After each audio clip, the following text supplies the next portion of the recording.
ये कहानी भारत के एक पुराने और व्यस्त शहर मधवापुर की है, जहां रेलवे स्टेशन के बाहर शाम होते ही जिंदगी जाग उठती थी। गाड़ियों की सीटियां, यात्रियों की आवाजें, चाय वालों की पुकार और खाने के ठेलों से उठती खुशबू, सब कुछ एक अलग ही दुनिया बना देता था। उसी भीड़ में फुटपाथ के किनारे दो समोसे वाले अपनी अपनी किस्मत आजमा रहे थे। एक का नाम था रामेश लाल और दूसरे का नाम था श्रीकांत। रामेश लाल गरीब जरूर था, मगर दिल का बेहद अमीर था। उसकी जिंदगी आसान नहीं थी। उसके पास न पक्की दुकान थी, न बड़ा निवेश। एक पुराना सा ठेला, एक चूल्हा और कुछ बर्तन, बस यही उसकी कुल दौलत थी। हर सुबह फज्र से पहले रामेश अपनी पत्नी सीता के साथ उठ जाता। सीता आलू उबालती, मटर साफ करती और मसाला पीसती। रामेश आटा गूंथता और समोसों की पट्टियां काटता। सीता अक्सर कहती, रामेश, अगर नीयत साफ हो तो खुदा खुद रास्ता बना देता है। रामेश मुस्कुराकर जवाब देता, सच कह रही हो सीता, हमारे समोसे कम हो मगर ईमानदारी पूरे वजन की होनी चाहिए। उसके समोसे सादे होते, न ज्यादा तेल न ज्यादा मसाला, मगर उनमें मेहनत और मोहब्बत शामिल होती थी। इसीलिए जो भी एक बार खाता दोबारा जरूर आता। दूसरी तरफ श्रीकांत भी वही पास ही समोसे बेचता था। उसका ठेला नया था, बर्तन चमकदार थे, मगर दिल के अंदर जलन और लालच भरा हुआ था। वो सस्ता और खराब तेल इस्तेमाल करता, बासी मसाले मिला देता, बस इसलिए कि ज्यादा मुनाफा कमा सके।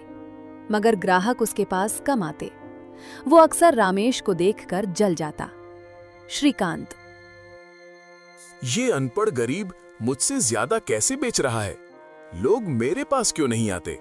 एक दिन शाम को श्रीकांत ने देखा कि यात्रियों की लंबी लाइन रामेश के ठेले पर लगी हुई है, जबकि उसके ठेले पर सिर्फ 2 आदमी खड़े थे। वो गुस्से से बड़बड़ाया, आज नहीं तो कल मैं उस रामेश को नीचे गिराकर रहूंगा। उसी दिन से उसने अफवाहें फैलाना शुरू कर दी। किसी से कहता, रामेश पुराना तेल इस्तेमाल करता है। उसी दिन से उसने अफवाहें फैलाना शुरू कर दी। किसी से कहता, उसके समोसे सेहत के लिए खराब हैं। मगर लोग बेवकूफ नहीं थे। वे बरसों से रामेश के समोसे खा रहे थे, इसलिए किसी ने श्रीकांत की बातों पर यकीन नहीं किया। जलन जब हद से बढ़ जाए तो इंसान अंधा हो जाता है। एक अंधेरी रात, जब स्टेशन सुनसान था, श्रीकांत चुपके से रामेश के ठेले के पास आया। उसने रामेश के तेल के डिब्बे में मिट्टी और गंदगी मिला दी। वो हंसते हुए बोला, कल देखता हूं तेरा कारोबार कैसे चलता है। अगली सुबह रामेश ने जब तेल देखा तो चौंक गया। उसकी पेशानी पर पसीना आ गया। ये तेल तो खराब है, किसी ने जानबूझकर ये किया है। सीता ने परेशान होकर कहा, रामेश, अगर हम आज समोसे नहीं बेचेंगे तो नुकसान हो जाएगा। रामेश ने तेल का डिब्बा उठाया और बाहर फेंक दिया। नुकसान पैसों का हो सकता है, सच्चाई का नहीं सीता। मैं गलत चीज बेचकर लोगों की सेहत से नहीं खेल सकता। उस दिन रामेश ने कम समोसे बनाए, मगर साफ और शुद्ध। दोपहर के समय अचानक फूड इंस्पेक्टर स्टेशन पर आ गया। किसी ने शिकायत दर्ज कराई थी। इंस्पेक्टर ने दोनों ठेलों की जांच की।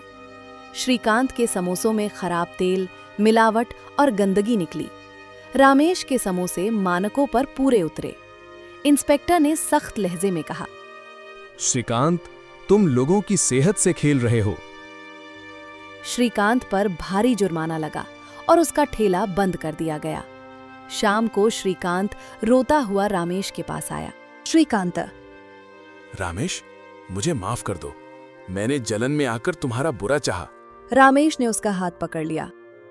भाई, दुश्मनी से कुछ नहीं मिलता। अगर मेहनत और ईमानदारी से काम करोगे तो कामयाबी खुद आएगी।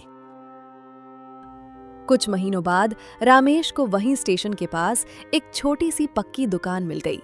उस दुकान पर आज भी वही सादे मगर लजीज समोसे मिलते हैं। श्रीकांत अब रामेश के साथ काम करता है, ईमानदारी से, मेहनत से और बिना जलन के। ये कहानी हमें सिखाती है कि जलन इंसान को अंदर से खोखला कर देती है और सच्चाई गरीब को भी इज्जत और कामयाबी तक पहुंचा देती है।